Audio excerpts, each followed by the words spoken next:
My name is Debbie Jones-Snyders and I'm from the Hopedale Presbyterian Church. I'm delighted to welcome family and children to our church school. Our story today is Noah and the Ark from Mission Bible Class with the images by Sweet Publishing and Free Bible Images. We have some coloring pictures for you. We have 2 crafts for you and a variety of other activity. Noah and the Ark. We're going to learn about a time when the whole earth was covered with water. God told a man how to build a big floating ark out of wood. And this story is recorded in the first book of the Bible, and which is Genesis. So the story.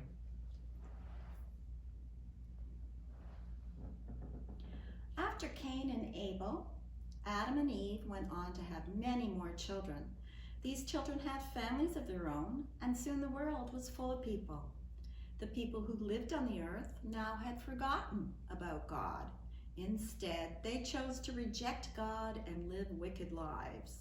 This made God very sad, and he became very sorry that he made people. God decided that he would send a flood so he could start over.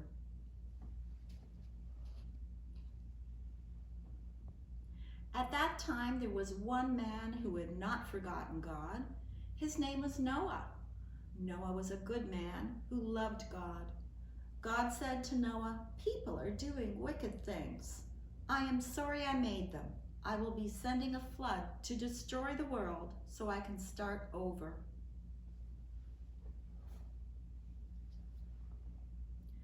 God gave Noah instructions to build an ark. The ark was a large boat to be made of cypress wood and coated with tar inside and out. It had to be a certain height, width, and length. It would have rooms, a roof, and a door.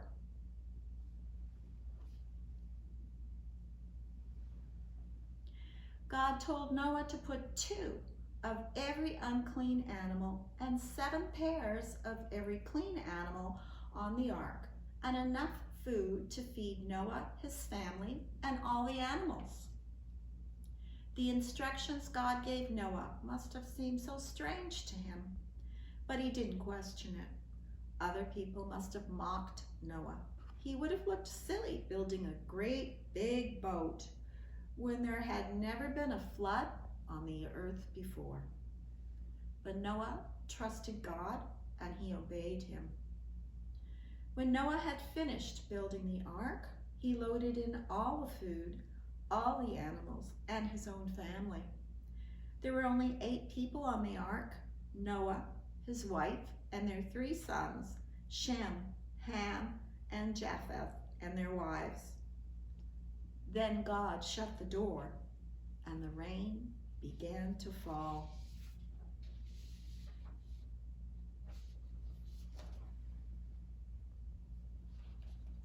It rained for many weeks.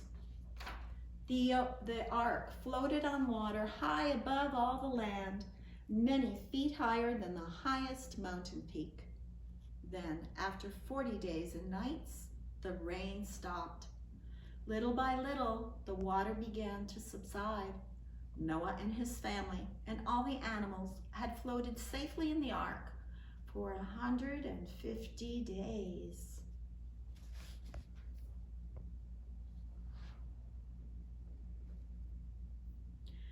God sent a great wind over the earth, and the waters gradually began to evaporate and dry up.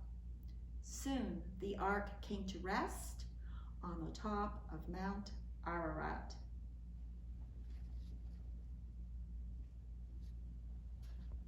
After another 40 days, Noah opened the window and sent out a raven. The big, strong bird flew quickly across the water. However, it did not find a place to rest. Since there was only water, the raven returned to the ark.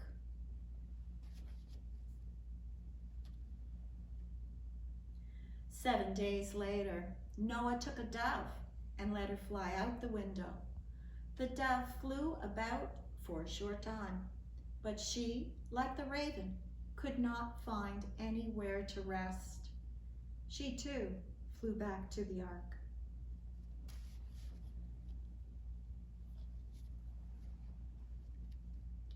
Noah waited another week and then sent a dove out of the window again. Noah and his family waited anxiously. At last the dove came to the window of the ark. In her beak was an olive leaf, which she had picked from a tree.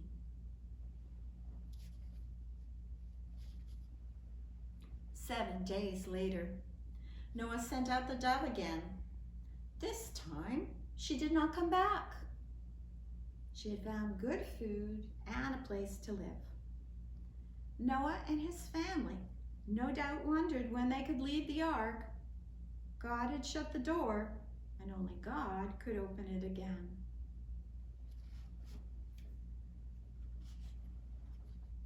Then one day, when the sun was shining very brightly, Noah heard a creaking sound.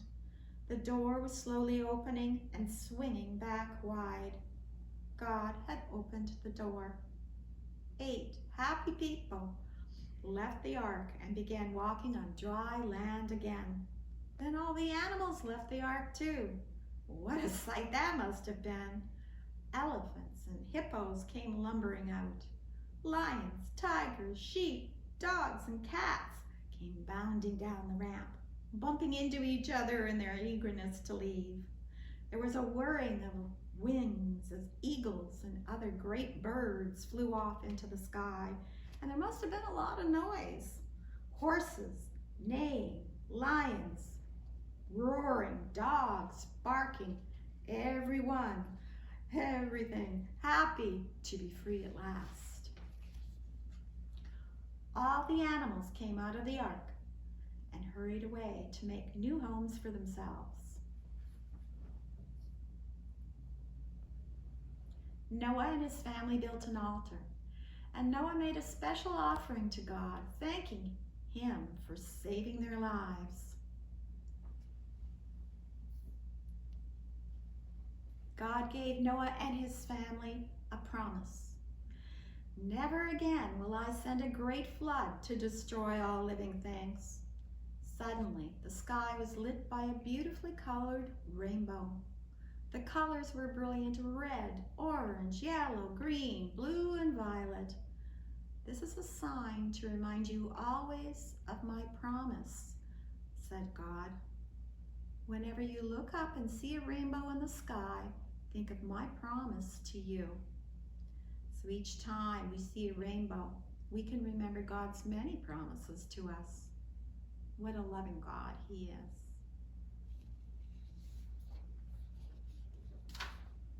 So we have a variety of activities for you depending on your interest and your age level. We have 2 coloring pictures. One is of all the animals in the ark, or some of them anyways, and the other is Noah seeing the rainbow, and basically that's a reminder for all of us about God's promises to us.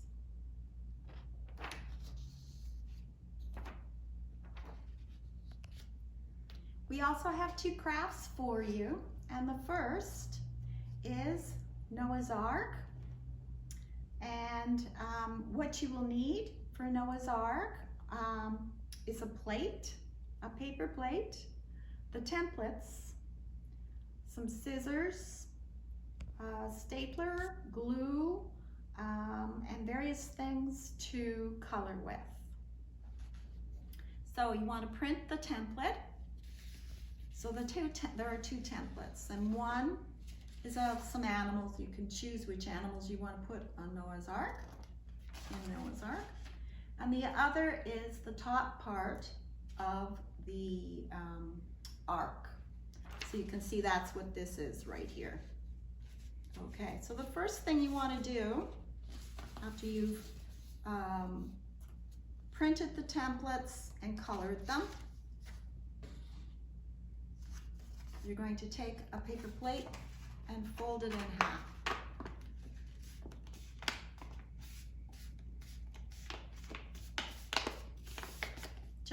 done here, and my arc stands up because I have cut it across on the bottom, so it's flat, and then like that. So once you've cut it across there, you can use paint. I didn't bring out paint today, brown paint, or brown markers, and basically color or paint both sides of your arc. You can then staple the sides. I have stapled the sides so it stands up, the arc stands up, or you can glue them. You will also then, you're going to cut halfway through here, halfway through the, see I've cut just part of the fold about halfway.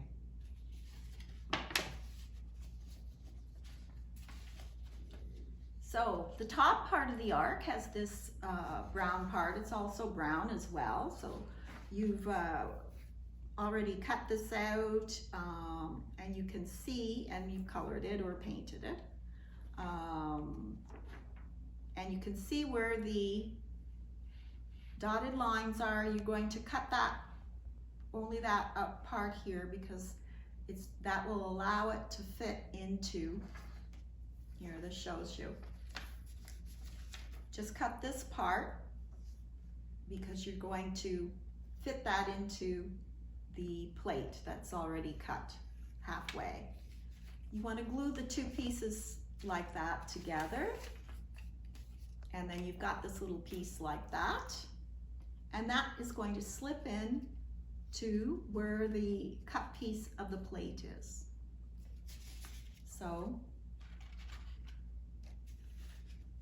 it goes like that, it fits in like that. And then you can glue all of the whatever animals you want on the ark. So there you have Noah's Ark. The second craft is the rainbow. And what you will need here is a paper plate again, some markers, a hole puncher, some scissors, and some yarn. So basically cut the plate in half, then use a marker or a pencil to draw the different colored rings that you're going to do, and then you can color them in. So it's good to plan out the lines before you do the coloring. And in the center of this, I've put God keeps his promises. And I've also done that on the back, God keeps his promises. You can use then a hole puncher and some cut yarn, tie it, and then you can hang it up as a reminder of God's promises to us.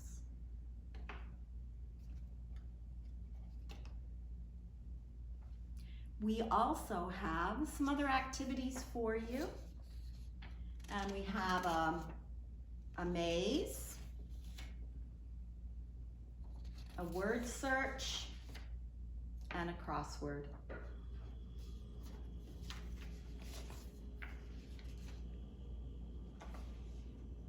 So this week, remember God keeps his promises.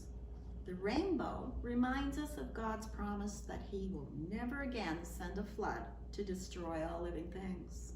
God saves us, and God loves us. Have a great week.